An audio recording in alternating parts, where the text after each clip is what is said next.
유란시아서 4차 개정본 오디오 제158편 변모의 산 서기 29년 8월 12일 금요일 오후 거의 해가 질 무렵이 되었을 때 예수와 동료들은 헤르몬산 기슭에 도달했다. 이곳은 유란시아의 영적 운명을 결정하고 루시퍼 반란을 절차에 따라 마무리하느라고 주가 혼자 산으로 올라가 있는 동안 소년 티글라스가 한때 기다렸던 바로 그 자리에서 가까웠다. 그들은 이곳에서 곧 이어질 사건들을 위해 영적 준비를 하면서 2일 동안 머물렀다. 대체로 예수는 산에서 일어날 일을 미리 알고 있었고 모든 사도가 이 체험을 함께하기를 간절히 원했다. 그가 산기슭에서 사도들과 함께 머문 것은 바로 그들이 자신을 드러내는 이 계시에 맞게 준비시키려는 것이었다. 그러나 그들은 하늘 존재들이 곧 땅에 나타날 때 이를 온전히 체험할 수 있을 만큼 영적 수준에 도달하지 못했다. 모든 동료를 데려갈 수 없었기 때문에 예수는 그러한 특별한 기도에 따라가는 습관이 든 세 사람만 데리고 가기로 결정했다. 따라서 베드로, 야고보, 요한만이 이 독특한 체험의 일부를 주와 함께 나누게 되었다. 1. 모습의 변화 8월 15일 월요일 아침 일찍 예수와 세 사도는 헤르몬산을 오르기 시작했고 이때는 뽕나무 아래 길가에서 베드로가 대낮에 기억에 남을 고백을 한 지 6일이 되었다. 예수는 육신으로서 자신의 수요 삶이 진전되는 것과 관련하여 자신이 창조한 우주와 연관된 중요한 사안들을 처리하기 위해 홀로 산에 올라오라는 부름을 받았다. 이 특별한 사건이 예수와 사도들이 이방인의 땅에 머무르고 있을 때 일어나도록 정해졌다는 점, 그리고 그것이 실제로 이방인의 산 위에서 일어났다는 사실은 의미심장하다. 그들은 정오 직전 산 중턱 그들의 목적지에 도착했고 점심을 먹으면서 예수는 세 사도에게 세례 후 이 요단강 동쪽 언덕에서 그가 겪은 체험, 이전에 이 외딴 은둔처를 방문한 것과 관련해 헤르몬산에서의 체험을 좀 더 말해 주었다. 소년이었을 때 예수는 집 근처의 산에 올라가 에스드렐론 평야에서 제국 군대들이 싸웠던 전투를 상상하곤 했다. 이제 그는 요단강 평야로 내려가 유란시아에서 그의 수요 삶의 마지막 드라마의 장면을 수행하기 위한 준비로 신성한 부여를 받기 위해 헤르몬산에 올랐다. 주는 이날 헤르몬산에서 투쟁을 포기하고 우주 영역을 통치하는 일로 돌아갈 수 있었다. 그러나 그는 파라다이스에 계신 영원한 아들의 명령에 포함된 신성한 아들 서열의 필요 조건을 충족시키는 것을 선택했을 뿐 아니라 또한 파라다이스 아버지의 현재 뜻을 마지막까지 충분히 채우기로 선택하였다. 8월의 이날 세 사도는 그가 충분한 우주 권위를 받지 않겠다고 거절하는 모습을 보았다. 그가 인자와 하나님의 아들로서 땅에서의 생애를 혼자서 마치도록 홀로 남겨두고 하늘의 메신저들이 떠나는 것을 그들은 놀라워하며 지켜보았다. 5,000명을 먹였을 때 사도들의 믿음은 최고조에 달해 있었고 그 후 순식간에 거의 밑바닥까지 빨리 내려갔다. 이제 주가 자기의 신성을 인정한 결과로 12사도의 뒤떨어진 믿음은 몇 주 만에 최고조로 올라갔지만 점차 하락하기 시작했다. 그들 믿음의 세 번째 부흥은 주님의 부활 후에야 일어났다. 날씨가 아름다운 이날 오후 3시쯤에 예수는 세 사도를 떠나며 말했다. 아버지와 아버지의 메신저들과 한동안 소통하기 위해 나는 혼자서 따로 떠난다. 내가 돌아오기를 기다리는 동안 너희는 여기서 머무르며 인자의 계속된 수요 임무와 관련하여 너희의 모든 체험 속에서 아버지의 뜻이 이루어지기를 기도하여라. 이렇게 말한 뒤에 예수는 가브리엘과 아버지 멜기세덱과 함께 오랫동안 회의하려고 물러났고 6시쯤까지 돌아오지 않았다. 그가 오랫동안 자리를 비워서 그들이 걱정함을 보았을 때 예수는 말했다. 너희는 왜 두려워하였느냐? 너희는 내가 아버지 일을 해야 함을 잘 알고 있다. 내가 너희와 함께 있지 않을 때 너희는 왜 의심하느냐? 나는 이제 인자가 너희 중 한 사람으로서 완전한 삶을 살기로 선택했음을 선언한다. 기운을 내라. 내 일이 끝나기까지 나는 너희를 떠나지 않을 것이다. 그들이 조촐한 저녁 식사를 함께할 때 베드로는 주에게 물었다. 우리는 이 산에서 형제들과 떨어져 얼마나 머물러야 합니까? 예수는 대답했다. 너희가 인자의 영광을 보고 내가 너희에게 말한 모두가 진실임을 너희가 알 때까지이다. 그들은 타오르다 남은 불씨 주위에 둘러앉아 루시퍼 반란에 관한 이야기를 나누었고 날이 어두워져 사도들의 눈이 무거워질 때까지 그렇게 있었다. 그들은 그날 아침 매우 일찍 여정을 시작했기 때문이었다. 세 사람은 거의 30분 동안 깊이 잠들었다가 가까이 불튀는 소리에 갑자기 깨어났다. 너무 놀라고 어리둥절한 가운데 주위를 이리저리 살피다가 예수가 하늘 세 개에 빛나는 옷을 걸친 눈부신 두 존재와 함께 깊은 이야기를 나누고 있음을 보았다. 예수의 얼굴과 모습은 하늘빛으로 밝게 빛났다. 이 셋은 이상한 언어로 대화했지만 그들이 어떤 것을 말하자 베드로는 예수와 함께 있는 존재들이 모세와 엘리야라고 잘못 짐작했다. 실제로 그들은 가브리엘과 아버지 멜기세덱이었다. 물리 통제자들은 예수의 요청에 따라 사도들이 이 장면을 목격하도록 준비했다. 세 사도는 너무 두려워 정신을 못 차렸지만 먼저 정신이 든 베드로는 그들 앞에 희미한 시야로 홀로 서 계신 예수를 보고는 말했다. 예수님, 주님, 여기에 있는 것이 좋습니다. 이 영광을 보게 되어 기쁩니다. 우리는 부끄러운 세상으로 돌아가는 것이 싫습니다.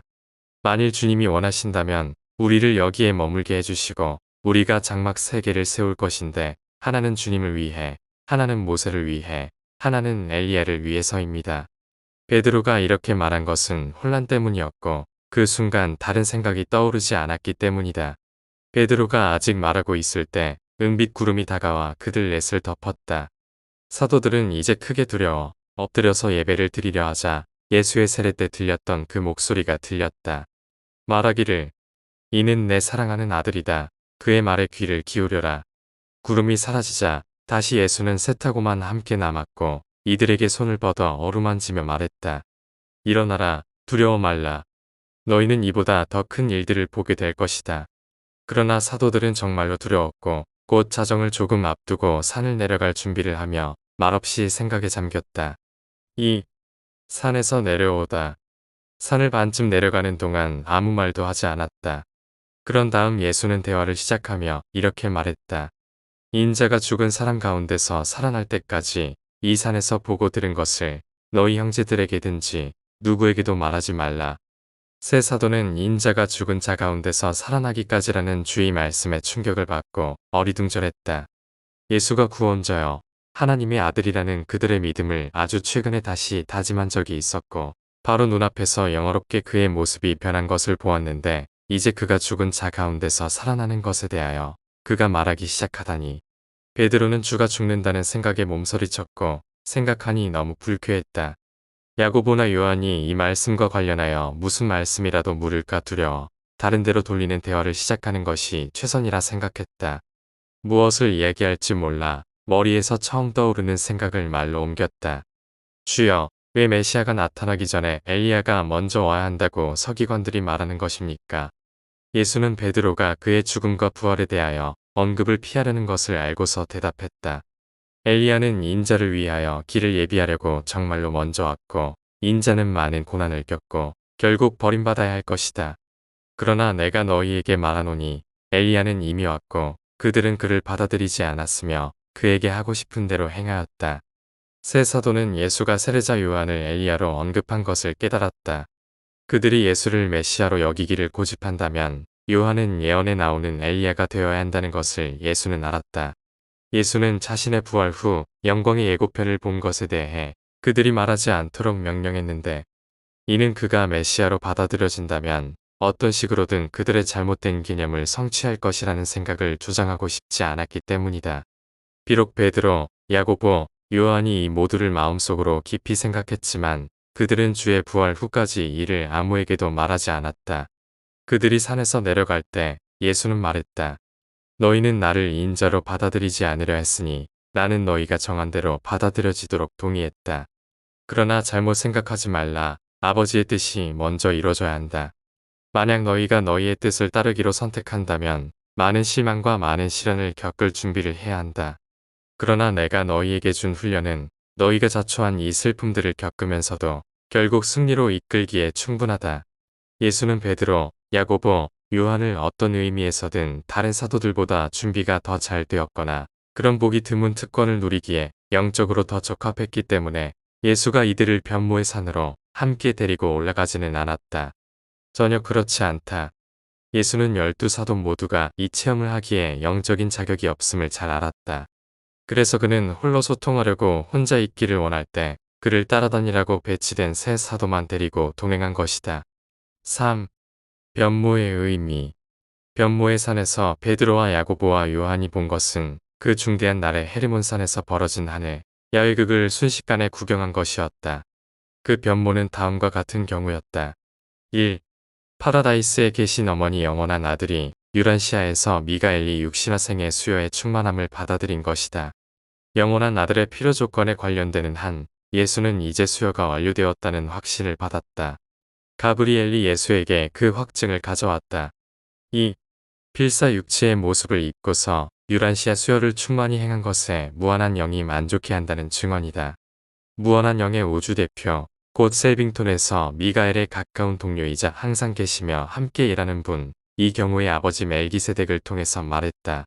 영원한 아들과 무한한 영의 전령들이 땅에서 그의 사명이 성공한 것에 대하여 제시한 이 증언을 환영했지만 예수는 아버지가 유란시아에서 수요가 끝났다는 것을 지적하지 않은 것에 주목했다. 성격화된 예수의 조절자를 통하여 이는 나의 사랑하는 아들이다. 그의 말에 귀를 기울여라. 말함으로 아버지의 보이지 않는 존재가 증거했을 뿐이다. 이것은 새 사도에게도 들리도록 말씀하였다. 하늘에서 이 방문이 있고 나서 예수는 아버지의 뜻을 알려고 했었고 자연스럽게 끝날 때까지 필사 수요를 추구하기로 마음먹었다. 이것이 예수에게 변모의 의미였다. 새 사도에게 있어 이것은 주가 하나님의 아들이자 인자로서의 생의 마지막 단계에 들어서는 것을 알리는 사건이었다. 가브리엘과 아버지 멜기세덱의 공식 방문이 있고 나서 예수는 봉사하는 천상의 그의 아들들과 비공식 회의를 하였고 함께 우주 일에 대하여 그들과 소통했다. 4. 간질병 있는 소년. 예수와 그의 일행들이 사도들의 야영지에 도착한 것은 이 화요일 아침 시간 직전이었다. 그들이 가까이 다가서자 그들은 사도들 주위에 상당한 무리가 모여 있음을 알아차렸고 곧 약 50명으로 된 무리에 다투고 논쟁하는 큰 소리가 비로소 들렸다. 이들은 9사도와 한 무리를 포함했는데 이 무리는 마가단으로부터 여행하면서 예수와 그 동료들을 추적하던 예루살렘 서기관들과 믿는 제자들로 반씩 갈라져 있었다. 군중들이 수많은 논쟁을 벌였지만 가장 큰 논쟁은 예수를 찾기 위해 전날 도착한 티베리아스의 어떤 시민에 대한 것이었다. 이 사람, 사펫에서 온 야고보는 14살쯤 되는 아들, 외아들이 있었는데 그는 간질을 심하게 앓았다. 이 신경질환 외에도 이 소년에게는 그때 땅에 존재하면서 통제받지 않았던 중도인, 방황하며 해를 끼치는 반항하는 한 중도인이 들어가 있었기 때문에 그 소년은 간질과 악령 모두에 사로잡혀 있었다. 거의 2주 동안 헤롯 안티파스의 하급 관리였던 이 에타는 아버지는 예수를 찾아서 빌립의 영토 서쪽 경계지를 거쳐서 이리저리 헤매다녔고 이 병든 아들을 치료해달라고 간청하고 있었다. 그리고 예수가 3명의 사도와 함께 산에 올라간 이날 정오쯤까지도 사도 일행을 따라잡지 못하고 있었다. 9사도는 예수를 찾고 있는 거의 40명에 가까운 다른 사람들이 함께 갑자기 그들에게 들이닥치자 크게 놀라워하며 동요했다. 이 무리가 도착했을 때 9사도는 적어도 그들 가운데 대다수는 오래된 유혹, 다가오는 하늘나라에서 누가 가장 높이 될 것인지 논의에 이미 압도되어 있었다. 그들은 개별 사도들에게 배치될 그럴듯한 자리를 놓고 다투느라고 바빴다. 그들은 다만 오래 간직했던 물질적 사명을 가진 메시아 관념에서 온전히 벗어날 수 없었다. 그가 구원자라는 그들의 고백을 바로 예수가 받아들였으므로 적어도 그의 신성이 사실임을 인정했으므로 주와 떨어져 있는 이 기간에 마음속에 제일 먼저 떠오르는 희망과 포부에 관하여 떠드는 일에 빠지는 것보다 더 자연스러운 것이 무엇인가. 예수를 찾는 사펫에서 온 야고보 그리고 같이 잤던 동료들이 들이닥쳤을 때 그들은 이런 토론을 하느라고 바빴다. 안드레는 이 아버지와 아들을 맞이하기 위해 다가가서 말했다. 당신은 누구를 찾습니까? 야고보가 말했다. 선한 사람이여, 당신의 주를 찾습니다. 병든 내 아들을 고쳐주시기를 원합니다. 내 아이에게 들린 이 악령을 예수가 쫓아주시기를 바랍니다. 그리고 아버지는 사도들에게 아들이 악성 발작 때문에 여러 번 목숨을 잃을 뻔한 고통을 겪었다고 이야기하였다.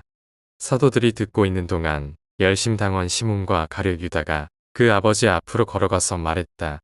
우리는 그를 고칠 수 있고 당신은 주가 돌아오기를 기다릴 필요가 없소. 우리는 하늘나라의 대사입니다. 더 이상 이 일을 비밀로 하지 않겠습니다. 예수는 구원자이며 하늘나라 열쇠가 우리에게 주어졌습니다. 이때 안드레와 토마스는 한쪽에서 의논하고 있었다. 나다니엘과 다른 사람들은 놀라서 지켜보았다. 그들은 모두 시몬과 유다의 갑작스러운 대담함에 아니면 오만함에 경악했다. 그러자 소년의 아버지가 말했다. 이런 일을 행할 능력을 받았다면 내 아이를 이 사슬에서 구원할 말을 해주기를 간청합니다. 그러자 시몬은 앞으로 나서서 손을 아이의 머리 위에 얹고 눈을 똑바로 들여다보며 명령했다. 이 더러운 영아 그에게서 나가라. 예수의 이름으로 나에게 복종하라. 그러나 소년은 더 격렬한 발작을 일으켰고 한편 서기관들은 사도들을 조롱하며 비웃었으며 실망한 신자들은 이 비호적인 비평자들의 조롱에 고통을 받았다.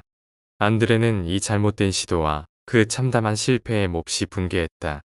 그는 회의하고 기도하기 위해 사도들을 한쪽으로 불렀다. 이 명상의 시간이 지난 뒤에 그들의 패배와 그들 모두에게 닥친 굴욕감을 느낀 안드레는 두 번째 시도에서 악마를 쫓아내려고 했지만 실패만 했다.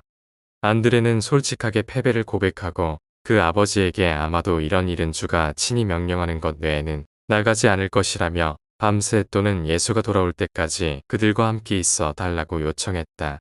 그래서 기운이 넘쳐오르고 날아갈 듯한 베드로, 야고보, 요한과 함께 예수가 산에서 내려오고 있는 동안에 9 형제는 혼란에 잠 못 이루고 굴욕에 잠들어 있었다. 그들은 기가 죽고 수그러진 물이었다. 그러나 사펫의 야고보는 포기하지 않았다. 언제 예수가 돌아올지 그들이 전혀 알려주지 못했지만 그는 주가 돌아올 때까지 머물러 있기로 결심했다. 5. 예수가 소년을 고치다. 예수가 가까이 오자 9 사도는 안심이 되어 그를 환영하였고 베드로와 야고보와 요한의 얼굴에 나타난 명랑한 빛과 드문 열심을 보고 크게 기운을 얻었다. 예수와 세 형제에게 인사하려고 모두가 앞으로 달려나갔다. 그들이 인사를 나누고 있을 때 무리가 다가왔고 예수는 물었다. 우리가 가까이 왔을 때 너희는 무슨 일로 다투고 있었느냐? 그러나 당황하고 창피를 당한 사도들이 주의 물음에 미쳐 대답도 하기 전에 고통받는 소년의 아버지가 나서서 예수께 무릎을 꿇고 말하였다. 주님, 저에게는 악령에 사로잡힌 외동아들이 있습니다. 발작할 때 공포에 질려 소리를 지르고 입에 거품을 물고 죽은 사람처럼 쓰러지는 것은 물론 종종 이 악령이 그를 격련에 휩싸이게 하고 때로는 물에 던지기도 하고 심지어 불 속에 던져 넣기도 합니다. 이를 끝도 없이 많이 갈아대고 많은 타박상으로 제 아들은 황폐해졌습니다. 그가 사는 것은 죽는 것보다 못합니다. 아이의 어미와 나는 마음이 아파서 무너져 버렸습니다. 어제 정오가 되어 주님을 찾다가 주의 제자들을 따라잡았습니다. 우리가 기다리는 동안 주의 사도들이 이 악령을 내쫓으려 하였으나 그들은 할 수 없었습니다. 그리고 이제 주님, 우리를 위해 이것을 해주실 수 있겠습니까? 제 아들을 치료해 주시겠습니까? 예수는 이 이야기를 듣자 무릎을 꿇은 아버지를 만지며 일어나라고 말하였고 한편 가까이 있는 사도들을 훑어보았다. 그런 다음 예수는 서 있던 모든 사람에게 말했다. 아, 믿음이 없는 타락한 세대여. 내가 언제까지 너희를 참아야 하느냐? 내가 언제까지 너희와 함께 있어야 하는 것이냐? 언제까지 너희는 믿음의 일이 의심과 불신의 명령으로 이루어지지 않는다는 것을 배우겠느냐? 그런 다음 예수는 당황한 아버지를 가리키며 말했다. 당신의 아들을 데려오시오. 그리고 야고보가 소년을 예수 앞으로 데려오자 물었다. 이 아이가 얼마나 오랫동안 이런 일을 당하였습니까? 아버지는 대답했다. 아주 어렸을 때부터입니다. 그들이 이야기하는 동안 그 소년은 사나운 발작이 일어나서 그들 한가운데 쓰러졌고 이를 갈면서 입에 거품을 물었다. 사나운 발작이 한바탕 연속된 뒤에 그는 죽은 사람처럼 그들 앞에 누웠다. 이제 아버지는 다시 예수의 발 앞에 엎드려서 주께 애원하며 말했다. 만약 당신이 그를 고칠 수 있다면 제발 우리에게 자비를 베풀어 이 고통에서 구해주십시오. 이 말을 들었을 때 예수는 그 아버지의 불안한 얼굴을 내려다보며 말했다. 내 아버지의 사랑의 힘을 의심하지 말고 오직 당신 믿음의 진실한 영향만 보시오. 정말로 믿는 자에게는 모든 것이 가능합니다. 그러자 사펫의 야고보는 믿음과 의심이 섞인 오래 기억에 남을 말을 남겼다. 주여, 저는 믿습니다. 제 믿음의 부족을 도와주시기를 간청합니다. 예수는 이 말을 듣고 앞으로 걸어가서 그 소년의 손을 잡고 말했다. 나는 나의 아버지의 뜻을 따라서 살아있는 믿음을 존중하여 내가 이 일을 한다. 얘야, 일어나라. 복종하지 않는 영아, 그에게서 나오고 다시 들어가지 말라. 예수는 소년의 손을 아버지의 손 위에 얹고 말했다. 가시오. 아버지께서 당신 혼의 소망을 들어주셨습니다. 거기 있던 모든 사람, 심지어 예수의 적들조차 그들이 본 일을 보고 놀라워했다. 동료 사도들이 실패하고 좌절된 이 장면으로 그렇게 곧 돌아온 것은 아주 최근에 변모하는 그 장면과 체험의 영적 환희를 맛본 세 사도에게는 정말로 꿈에서 깨어나는 일이었다. 그러나 하늘나라의 이 12대사에게는 늘 이러했다. 그들의 생활 체험에서 번갈아 환희에 올랐다가 창피에 빠지는 일을 거듭하였다.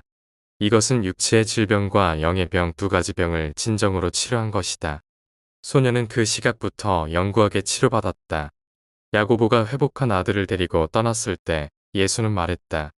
우리는 지금 가이사랴 빌립보로 간다. 곧 준비하라.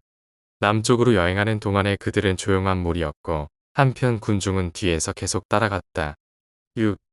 셀수스의 집들에서 그들은 셀수스와 함께 밤을 보냈고 그날 저녁 정원에서 식사하고 휴식을 취한 후 12사도가 예수의 둘레에 모이자 토마스가 말했다. 주님, 뒤에 남아있던 우리는 산에서 무슨 일이 일어났는지 아직도 모르고 있습니다. 그 일로 당신과 함께 있던 형제들이 크게 기운을 얻은 것으로 아오나 산에서 일어난 것들을 지금 밝힐 수 없을 것으로 보이고 당신이 우리의 실패에 대하여 함께 이야기하고 이 문제에 대해 가르쳐 주시기를 원합니다. 예수는 토마스에게 대답하여 말했다. 너희의 형제들이 산에서 들은 것은 모두 때가 되면 너희에게 밝혀질 것이다. 그러나 나는 이제 너희가 그렇게 지혜롭지 못한 방법으로 시도한 실패의 원인을 알려주겠다.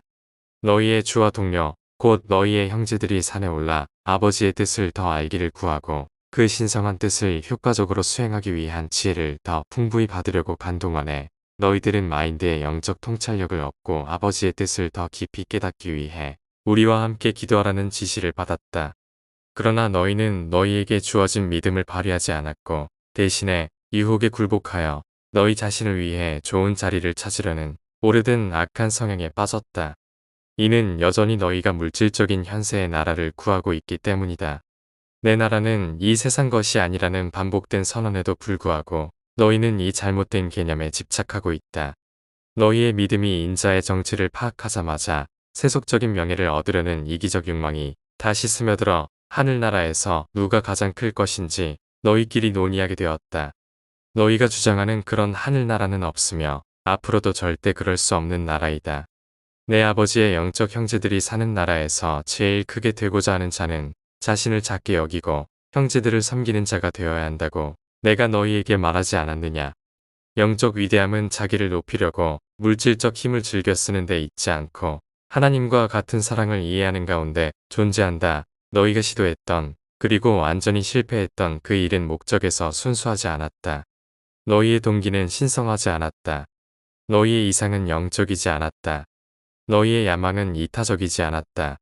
너희의 과정은 사랑에 근거한 것이 아니었고 너희의 성취 목표는 하늘에 계신 아버지의 뜻이 아니었다. 너희는 언제쯤 자연현상에 확립된 흐름이 아버지의 뜻에 부합되지 않는 경우 시간적 단축을 할 수 없다는 것을 배울 것이냐. 영적인 힘이 없으면 영적인 일도 할 수 없다. 그리고 잠재력이 존재하더라도 세 번째 필수적인 인간 요소, 즉 살아있는 믿음을 가진 개인적 체험이 없이는 이것들 중 어느 것도 할 수 없다.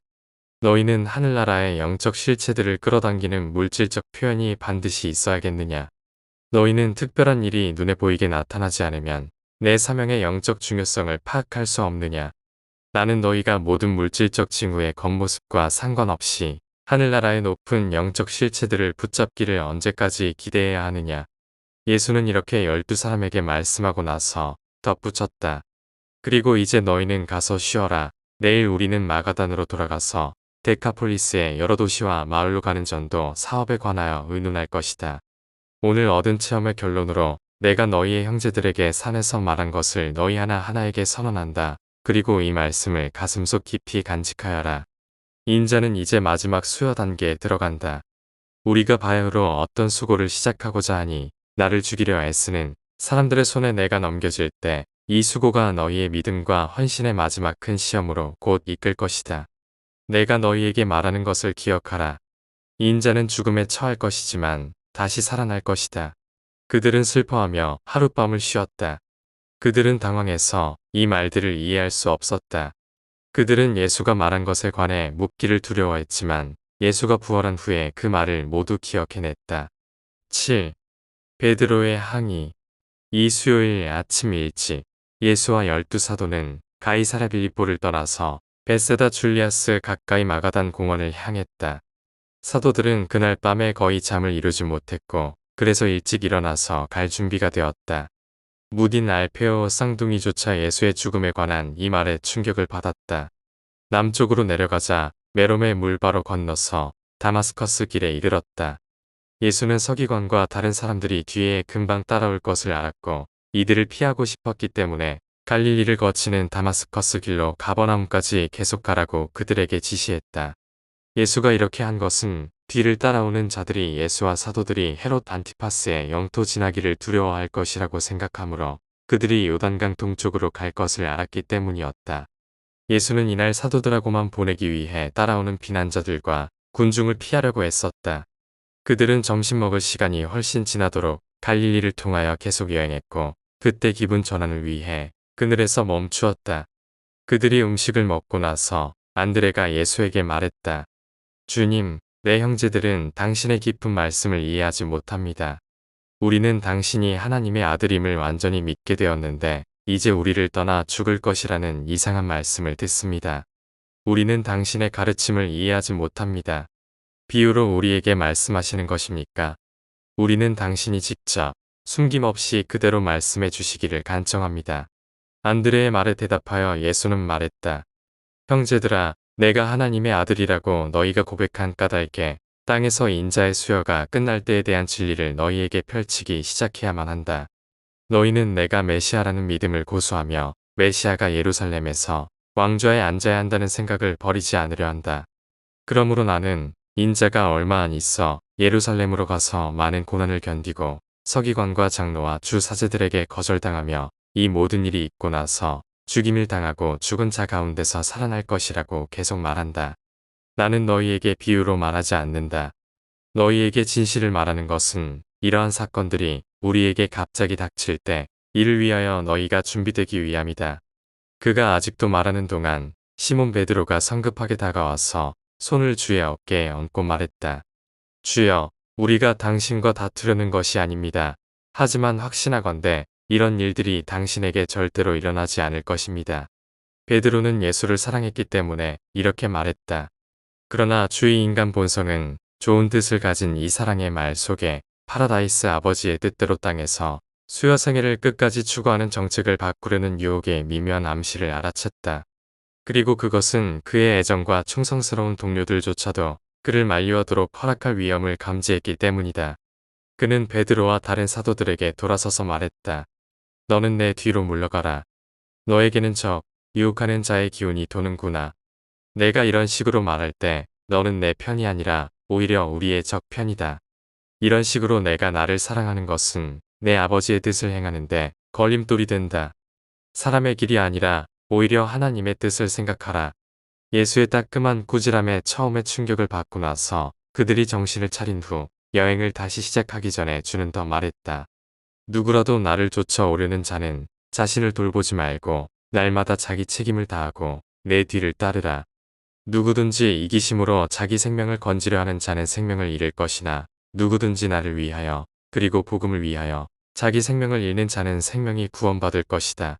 사람이 온 세상을 얻고 자기 혼을 잃으면 무슨 이득이 있느냐? 사람이 영생을 얻기 위한 대가로 무엇을 바칠 것이냐? 이 죄 많은 위선의 세대에서 나와 내 말씀을 부끄러워하지 말라. 마찬가지로 내가 모든 하늘 무리가 있는 가운데 내 아버지 앞에 영화롭게 나타날 때 내가 부끄러워하지 않고 너희를 인정할 것이다. 그런데도 이제 내 앞에 서 있는 너희 중에 여럿은 이 하나님의 나라가 능력으로 오는 것을 보기까지 죽음을 맛보지 않을 것이다. 그리하여 예수는 12사람에게 그들이 자기를 따르려면 그들이 밟아야 할 고통스럽고 투쟁하는 길인 것을 분명히 했다. 지상의 왕국을 꿈꾸며 스스로 존엄한 위치를 차지했던 갈릴리 어부들에게 이 말은 얼마나 충격이었는가. 그러나 그들의 충실한 마음은 이 용기 있는 간청으로 동요되었고 그들 중 누구도 그를 버릴 마음이 없었다. 예수는 그들을 홀로 싸움터로 보낸 것이 아니라 그들을 인도한 것이다. 그는 단지 그들이 용감하게 따라오기를 부탁했다. 12사도는 예수가 죽는 가능성에 대하여 그가 그들에게 무언가 알려주고 있다는 생각을 천천히 깨닫고 있었다. 그의 죽음에 대하여 말한 것을 겨우 어렴풋이 알아들었고, 한편 죽은 자 가운데서 살아나는 것에 관한 말은 도무지 그들의 마음속에 새겨지지 않았다. 세월이 지나자 베드로, 야고보, 요한은 변모의 산에서 겪은 체험을 돌이켜보고 이 문제 중 어떤 것을 더 잘 이해하게 되었다. 12사람이 주와 함께 있는 동안에 그들은 베드로와 나머지 사람들에게 행해진 것과 같이 그 번쩍이는 눈초리를 보고 꾸짖는 말을 들은 적이 몇 번 있었다. 예수는 언제나 인간적인 결점에서는 참을성을 보였지만 땅에서 그의 생애에 대하여 아버지의 뜻을 절대적으로 수행하는 계획에 대한 임박한 위협에 직면했을 때는 그렇지 않았다. 사도들은 글자 그대로 깜짝 놀랐다. 그들은 놀라기도 하고 섬뜩하기도 했다. 그들은 그들의 슬픔을 말로 표현할 수 없었다. 그들은 주가 견뎌야 하는 것이 무엇인지 깨닫기 시작했지만, 그러나 그들은 그의 임박한 말년의 비극에 이 초기 암시가 있은 지 한참이 지나서야 다가오는 이 사건들의 실체를 깨닫게 되었다. 예수와 12사람은 말없이 마가단 공원에 있는 그들의 야영지를 향하여 떠났고 가버나움 길로 갔다. 오후가 얼마 지나자 예수와 이야기하지 않았어도 자기들끼리 많은 이야기를 나누었고, 한편 안드레는 주와 함께 이야기했다. 8. 베드로의 집에서 해질 무렵 가버나움으로 들어간 그들은 저녁 식사를 위해 사람들의 왕래가 적은 길을 따라 시몬 베드로의 집으로 곧장 갔다. 다윗 세베대가 그들을 호수 건너편으로 데려갈 준비를 하는 동안 그들은 시몬의 집에 머물렀다. 예수는 베드로와 다른 사도들을 바라보며 물었다. 너희가 오늘 오후에 함께 걸으며 그렇게 열심히 이야기한 것은 무엇이었느냐? 사도들은 그들 가운데 여럿이 다가오는 나라에서 그들이 무슨 자리를 차지할 것인가, 누가 가장 클 것인가 따위에 관하여 헤르몬산에서 시작한 토론을 계속했기 때문에 입을 다물었다. 예수는 그들이 그날 무슨 생각을 하고 있었는지 알고는 베드로의 어린아이 중 한 명을 불러 그 아이를 그들 사이에 앉히고 말했다. 내가 진실로 진실로 너희에게 말하건대 너희가 돌이켜서 이 아이와 같이 되지 않으면 하늘나라에서 거의 아무것도 이루지 못할 것이다. 누구든지 자기를 낮추고 이 어린아이와 같이 되는 자는 하늘나라에서 가장 큰 자가 될 것이다. 누구든지 이런 어린아이를 받으면 나를 받는 것이며 나를 받는 자는 나를 보내신 분을 또한 받는 것이다. 너희가 하늘나라에서 첫째가 되고자 하면 육체를 입은 형제들에게 이 좋은 참된 것을 행하도록 찾으라. 그러나 누구든지 이 어린아이를 하나라도 넘어지게 하는 자는 그의 목에 맷돌을 달고 바다에 던져지는 것이 더 나을 것이다. 만일 너희가 손으로 하는 일이나 눈으로 보는 것들이 하늘나라로 진보하는 길에 거슬리게 한다면 그 아끼는 우상들을 버리라. 이 우상들에 집착해서 내가 하늘나라에 들어가지 못하는 것보다 삶 속에서 아끼는 많은 것들을 버리고 하늘나라에 들어가는 것이 더 낫기 때문이다. 그러나 무엇보다도 너희는 이 작은 아이 중 하나라도 멸시하지 않도록 하라. 그들의 천사들은 항상 하늘에서 주인들의 얼굴을 바라보고 있기 때문이다. 예수가 말을 마치자 그들은 배에 올라 맞은편 마가단으로 저어갔다.